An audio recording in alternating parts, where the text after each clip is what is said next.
How to get peace? That is the natural state. The mind obstructs the innate peace. Our investigation is only in the mind. Investigate the mind. It will disappear.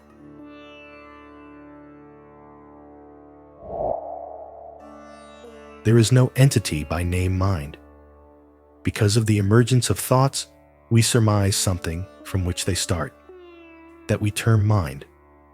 When we probe to see what it is, there is nothing like it. After it has vanished, peace will be found to remain eternal.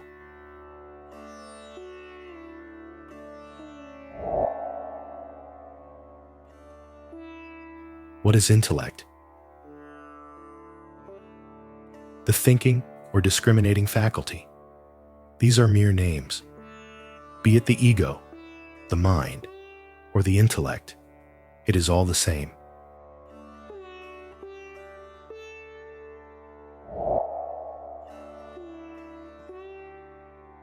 Whose mind? Whose intellect? The ego's. Is the ego real? No.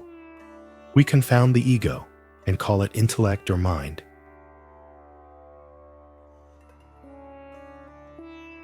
Paths to peace.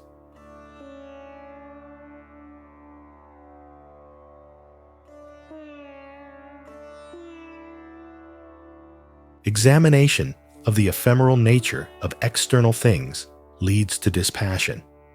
Hence, inquiry is the first and most important step. When it becomes automatic, it results in indifference to wealth, fame, ease, pleasure, and so on. The I thought is traced to the source of the I in the heart, which is the final goal.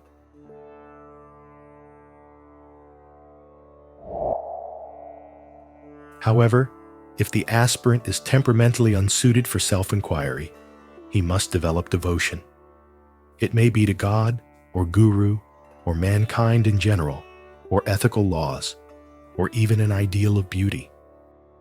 As any of these takes possession of him, other attachments grow weaker and dispassion develops.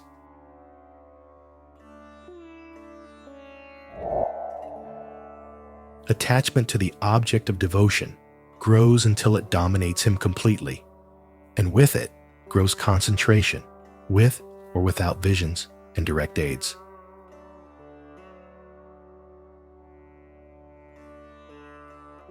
If neither inquiry nor devotion appeals to him, he can gain tranquility by breath control. This is the way of yoga.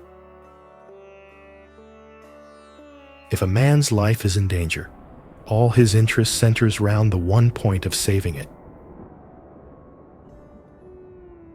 If the breath is held, the mind cannot afford to jump out at its beloved outer objects, and it does not do so. Therefore, there is peace of mind as long as the breath is held.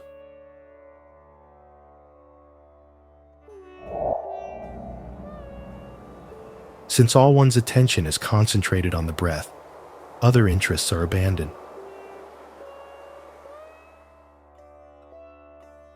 Then also, any passion results in irregular breathing. A paroxysm of joy is in fact as painful as one of grief, and both result in disturbed breathing. Real peace is happiness, and pleasures do not produce happiness.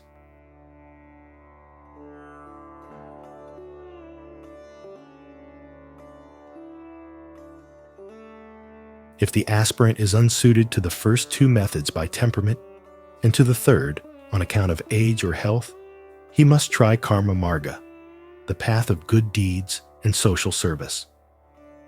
His nobler instincts are thus developed, and he derives personal happiness from his actions.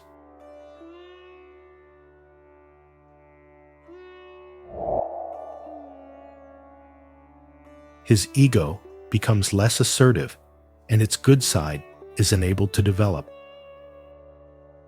He thus, in course of time, comes to be suited for one of the three former paths. Or his intuition may be developed by karma marga alone.